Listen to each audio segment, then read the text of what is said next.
Hey guys, Mark Ferrasci, Protect Dog Training, and Bruno, who is going home tomorrow for his first.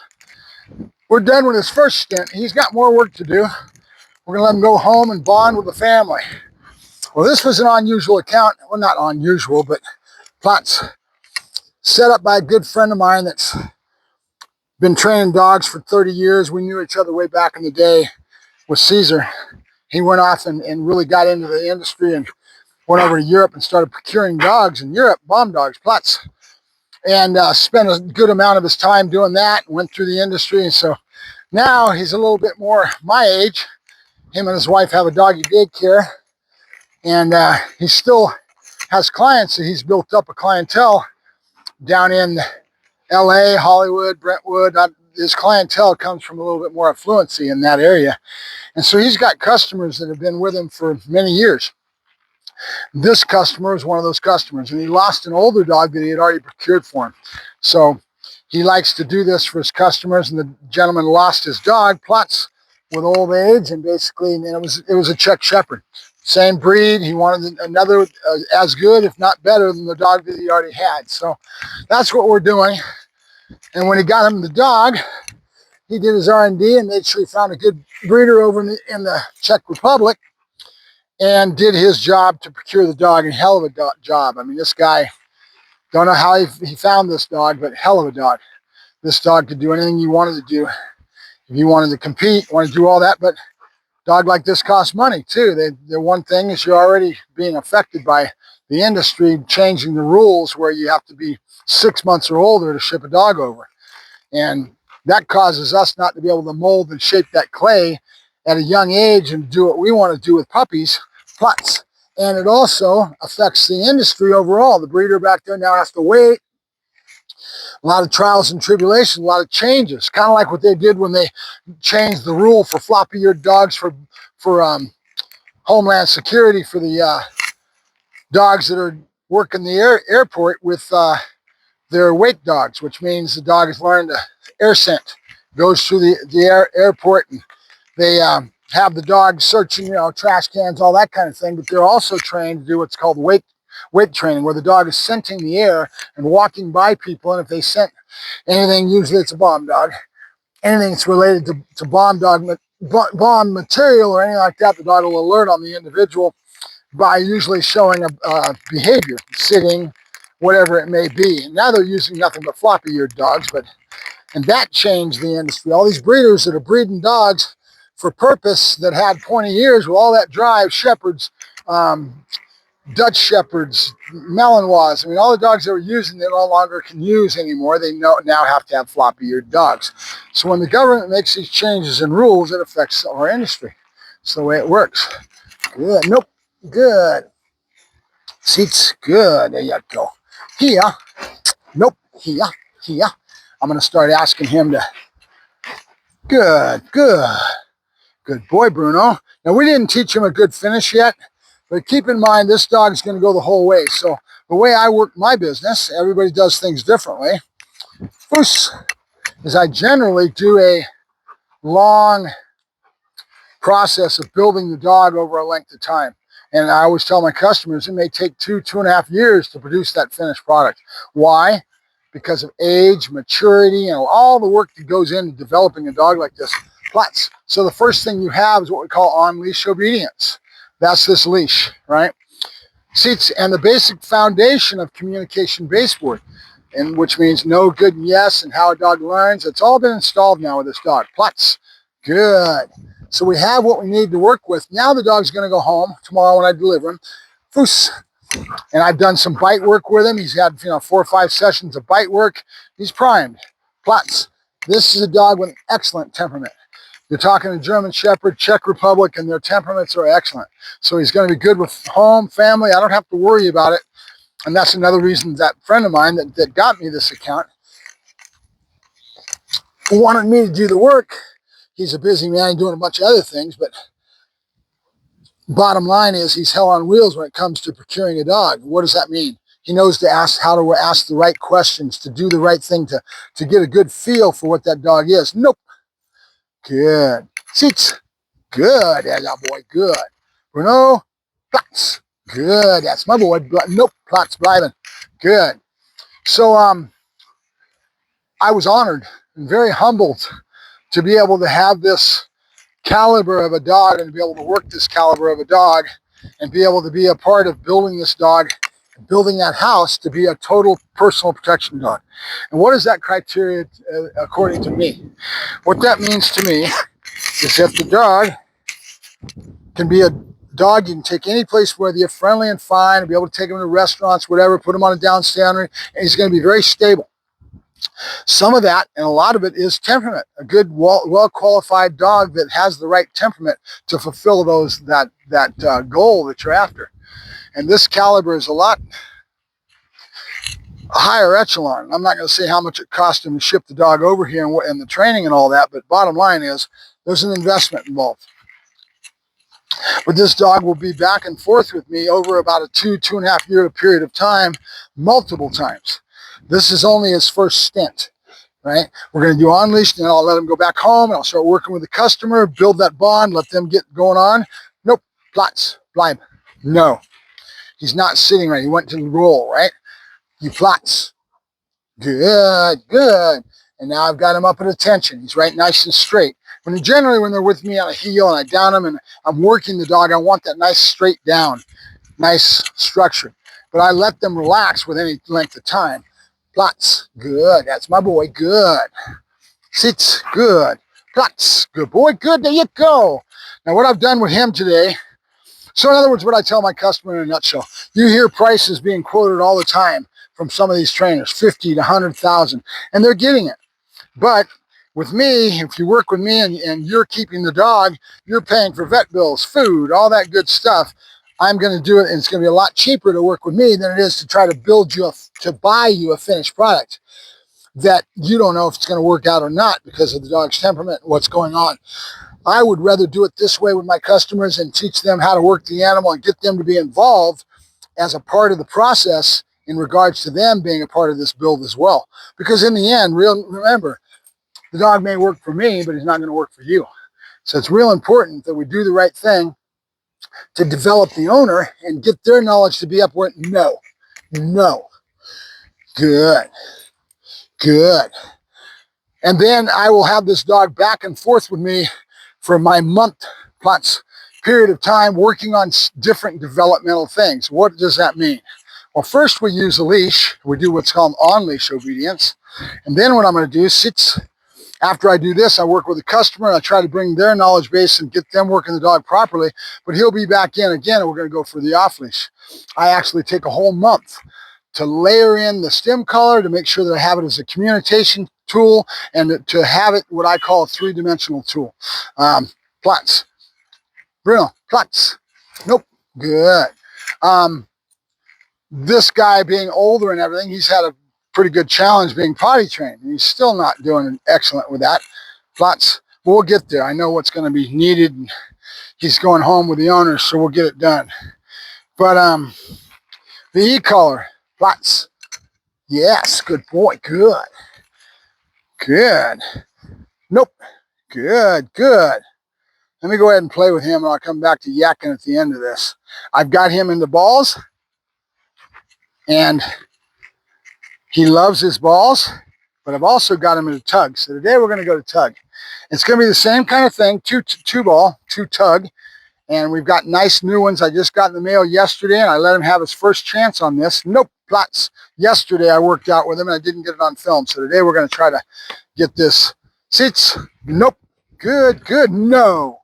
Good, good. Bruno.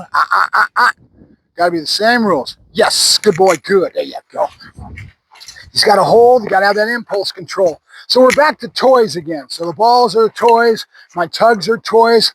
But we have some mainline things that we need with this. Out. And we're not totally done with this yet. Out. One is the out. Notice he's not outing, right? So now I'm going to take food and I'm going to shove it in his face. And that's kind of my nope. I'm going to step on the leash. He's going to correct himself if he does the wrong thing. Nope. Good, good, Bruno. Yes, good boy. Oh, good boy. Oh. And I corrected him on accident just then. I stepped on the leash and he corrected himself. I don't want that. Bruno, out. Good, good. There you go. Here. Good boy. Good. Bruno, Platz. Get it, get it, get it, get it. So I'm building, still keeping the build going on the rules of this game. There's definite rules. He's got to out when I tell him to. He's not doing that totally well yet. I'm still having to stuff food in his face. And then we want him to do the 2-ball back into me when I tell him to out. So we build that. You've seen me do it with the balls. Throw him one way, the prey dies. Out, and right back up to my chest, okay? Right back to center mass. That's my target that I'm building with me. It seems like it's a game, but this game has meaning. It has direction that we're going to go. Bruno, out. Good boy, good. Yeah, yeah, yeah. I want him right in my grill, right? So you can do this with yourself if you know what you're doing. There's a trick, though. We don't want him to be chewy, so we've got to keep him into the prey and keep enough tension behind it that he wants to keep holding instead of getting chewy. Bruno, out. Yeah, good boy, good. There you go. And that's how I get the preliminaries, the starts. It's all started with games and with me, because he's going to be more confident with me, just like out, nope, butts, and then capping. Good, good. Bruno, yes, good boy, good, good. Bruno, out, seats, good, seats, good, good. Bruno, yes, good boy, good. All right, so out, yes, good boy, good. There you go. He's not really coming right in heavy on my chest, but we'll get there. He's a big dog. I got to be concerned about his health as far as his bones and structures. He's only 8 months old, guys. He came over at 6. I've had him for 2 months. Bruno, out. Nope. Good, good, Bruno. Yes, good boy. Good. Good. Bruno, out. Seats. Nope. Seats. Good, good, good. No. Good. Nope. Good, Bruno. Yes, good boy. There you go. Good boy, Bruno. Out. Out. Flats. Good, good, Bruno. Yes, good boy. That's a good boy. Good. Good. Try it towards the camera, buddy. Bruno, out. Flats. Good. Nope. Good, good, Bruno. Good, good. Get it, get it, get it, get it. Good. So we need that impulse control, the capping, development of, right? So we've got to keep these games going and do them right so he doesn't get sloppy. And we're getting all the control in the world as we keep building this house. Bruno, out. Seats, good, good, nope. He outed Rua, out, no. Good, good. Bruno, good, nope. Bruno, Platz, nope. Good. See how I wanted to come up? It's because he's getting used to being sent back. So you got to have longer pauses. Insist on the down. Insist on those elbows on the ground. Keep your criteria. Otherwise, he's going to start. Now, how do I know that? My own experiences. I've got dogs that I get going with my training and everything. I forget. And I start letting the dog have the elbows off the ground. Joker to this day will go down and be up in the air. Right? So you got to set this stuff when they're young and then keep your criteria insisting that those elbows are on the ground when you're doing this. Why? He's in excitement. He's usually in drive when you're doing this stuff. And you need to have him do it when he's in drive. Bruno, get it, get it, get it, get it. Now, I let him up when I said get it, get it, get it. I should have corrected him for breaking and then keep working on that criteria. Out. Good. Foos. Nope. Nope. He's got to be where he's supposed to be. So we get to a point where we're at now with the build with him. We want to make sure we get a really well-established criteria, what we want out of the dog, and then be consistent with it, right? Bruno, foos. Good, good. Good boy, good, good. Bruno, good boy. Nope. Good. Do it the other way so the camera can see it. Bruno, yes. Yeah, aha, good boy. I'm trying to force myself to have more of a time level by the time I drop it. It's too easy for me to just say, yes, yes. And you don't want that because you're not getting classical conditioning set in. And it also helps you control some of your criteria. I mean, you got to wait until you get the ball drops, right? Bruno, out. Good, good, Bruno. Foos. No. So we have a lot more work to do, guys. We're not even just at the first stint, the first couple months of him being with me. Bruno, Platz. And then each time he comes, it'll be pretty much a 30-day stint. And my objective is to reach certain goals of performance in that time period he's back with me. Next time he comes in, we're going to be stretching more towards the off leash, and I'll probably go ahead and start playing with the e-collar and introducing it to him. And what's really important with a stim collar, I call it a stim collar because I want people to think of it as a stimulation and as a signal, more so than punishment. Most people, I've been running into a lot of people that are buying these off the shelves. Oh yeah, I went out and bought it, and everybody and their brother, without the knowledge and understanding, always has the human instinct to want to punish behavior away. And it's the worst thing you can do, because now what you've done is you turned that three-dimensional tool into a one-dimensional tool, because that's all the dog knows, and he has a negative association. Will it work? Sure it will. But now you've taken a tool that has a myriad of things it can do.